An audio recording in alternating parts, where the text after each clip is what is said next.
भ्रष्टाचार एक आवश्यक विषय वाणिपीडिया से। भ्रष्टाचार एक ऐसा मुद्दा है जिससे कई लोग चिंतित हैं, विशेषकर वे जो इससे प्रभावित हैं।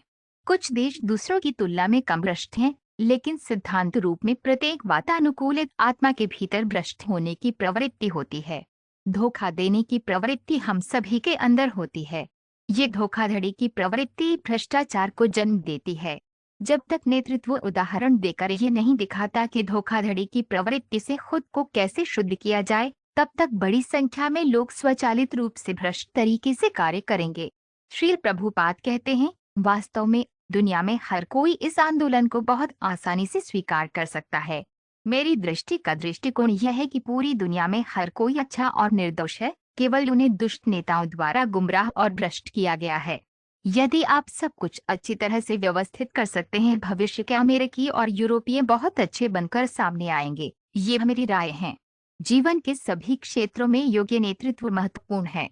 श्री प्रभुपाद की पुस्तकें, व्याख्यान, वार्तालाप और पत्र इस आवश्यक विषय की व्यापक प्रस्तुति प्रदान करते हैं, जैसा कि वानीकोट्स भ्रष्टाचार श्रेणी में देखा गया है।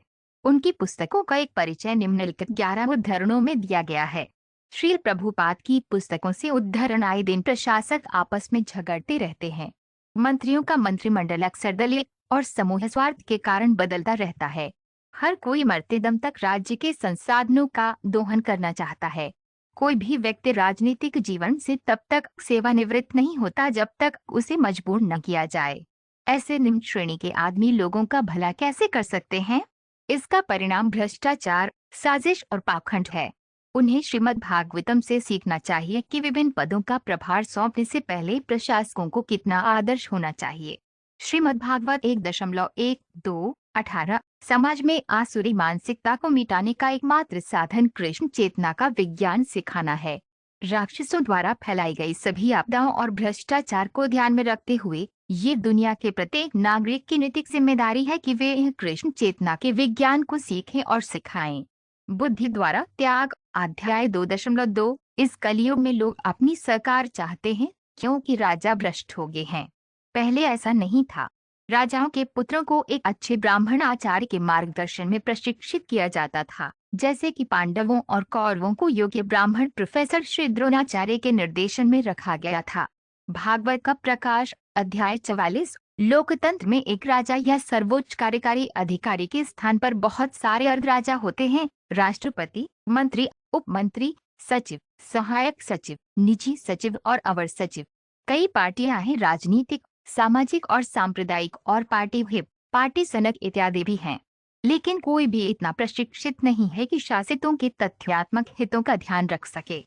तथाकथित लोकतांत्रिक सरकार में भ्रष्टाचार निरंकुश या राजशाही से भी अधिक व्याप्त है। भागवत का प्रकाश, अध्याय 44। विनिमय के लिए कागजी मुद्रा के स्थान पर वास्तविक सोने के सिक्कों का उपयोग किया जाना चाहिए और इससे सोने की वेश्यावृत्ति बंद हो जाएगी। महिलाओं के लिए सोने के आभूषणों को गुणवत्ता के आधार पर नहीं, बल्कि मात्रा के आधार पर नियंत्रित करने की अनुमति दी जा सकती है। इससे वासना, ईर्ष्या और शत्रुता हतोत्साहित होगी। जब सिक्कों के रूप में वास्तविक स्वर्ण मुद्रा होगी, तो मिथ्यात्व, वेश्यावृत्ति आदि के उत्पादन में सोने का प्रभाव स्वतः ही समाप्त हो जाएगा। वेश्यावृत्ति और उद्देश्य के मिथ्यात्व के एक और कार्यकाल के लिए भ्रष्टाचार निरोधक मंत्रालय की कोई आवश्यकता नहीं होगी।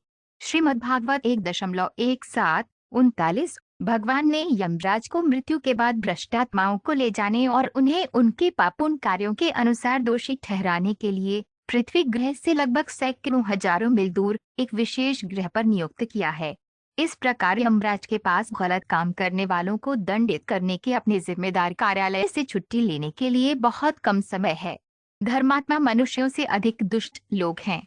श्रीमद्भागवत 1.1.3-15। आमतौर पर लोग पढ़ना चाहते हैं, ये एक स्वाभाविक प्रवृत्ति है, लेकिन क्योंकि उनका दिमाग प्रदूषित है इसलिए वे ऐसा साहित्य चाहते हैं।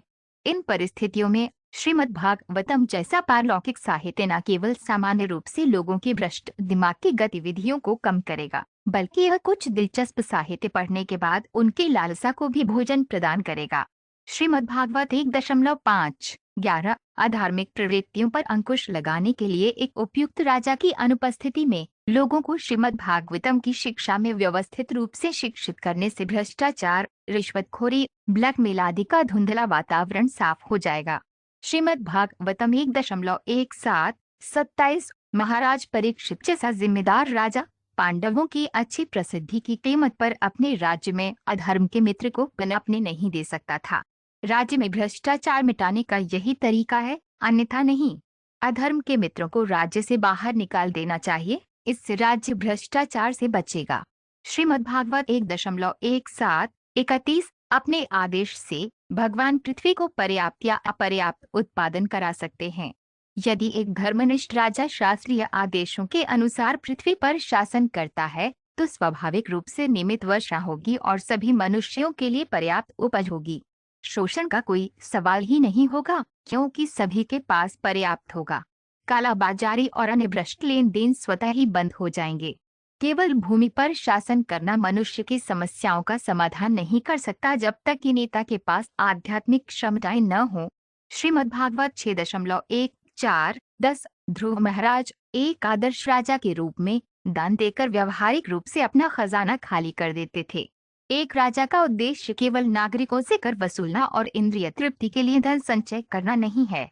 विश्व राजतंत्र तब से विफल हो गया है जब से राजाओं ने नागरिकों से प्राप्त करों से अपनी व्यक्तिगत इंद्रियों को संतुष्ट करना शुरू कर दिया है। बेशक व्यवस्था चाहे राजतंत्र की हो या लोकतंत्र की, भ्रष्टाचार तो वही चल रहा है। श्रीमद्भागवत 4.1-2-10